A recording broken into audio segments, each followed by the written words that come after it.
Hey, what's up, guys? I want to do a quick video, the last video of the year. Happy New Year's Eve, by the way. I hope you all had an amazing holiday. I hope everybody got what they were looking for, and some of you actually opened up TVs that were waiting to open them up for Christmas Day. So I hope everyone had an amazing time and everyone got some rest. I want to cover a few things tonight before the year goes out, as some of you guys have been following me on Instagram or have found me on Instagram with questions about your displays. Typically, lately, it's been the 930E. It's been between 10 of you guys have had issues with your displays. Typically, bad screen uniformity and flash lighting. I'd name you all, but like I said, there's too many to name to keep track of. And out of all the pictures that I've been receiving, only one of the panels is good.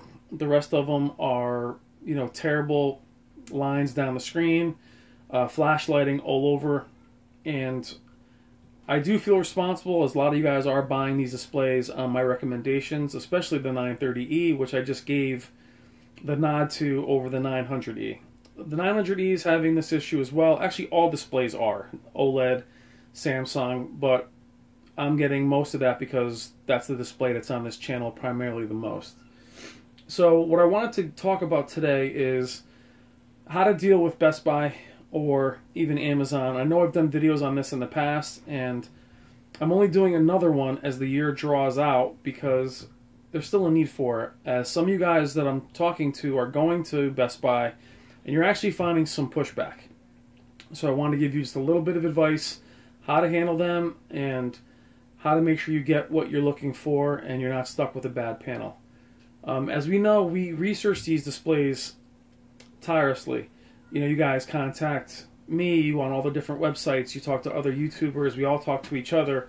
It's actually a pretty small community on YouTube as well, and we're always going over this, and you get to the point where you start to feel like you're going a little bit crazy.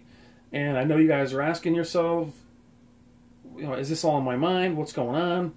Your better half or family think you're nuts. You start to think you're nuts. And the tough thing is when you go to these stores or you talk to Amazon, they make you feel you're nuts. Now look, we all have a passion for this, and I want to keep this light. We are nuts. If you're into this hobby and you're not just buying a TV at a big box store and throwing it up on the wall, we are a little crazy, guys. Let's admit it.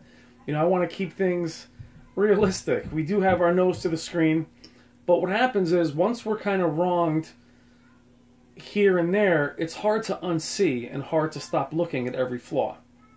Now remember, what we're talking about here is not inherent flaws. We're talking about defects into the screen as far as bad panels. And unfortunately, there's an alarming rate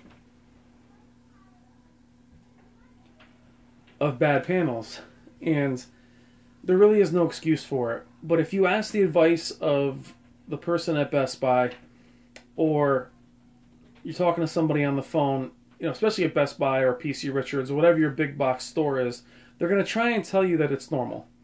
Now, a few of you that have contacted me have gotten them to honestly say, oh man, that's a bad panel.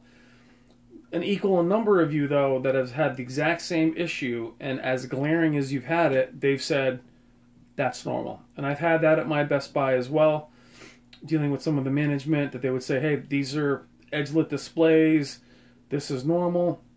Well, we know full well that it's not normal on a full array display.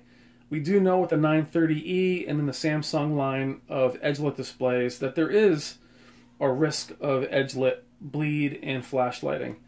The idea, though, is you shouldn't be seeing this during normal viewing. Normal viewing is black bars.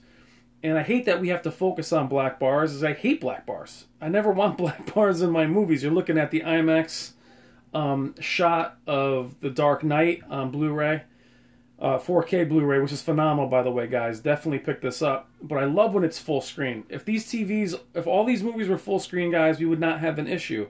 Unfortunately, that's not the case. But some of you have been sending me videos of menus with very, very bright corners. And that's just not okay. It's not okay to constantly be seeing a huge halo around the entire screen. So one of you got pushback about a restocking fee. and this would be the last display they would take back. So, guys, restocking fees are if they're restocking it and thinking about selling it, or it's going to be sold in the future.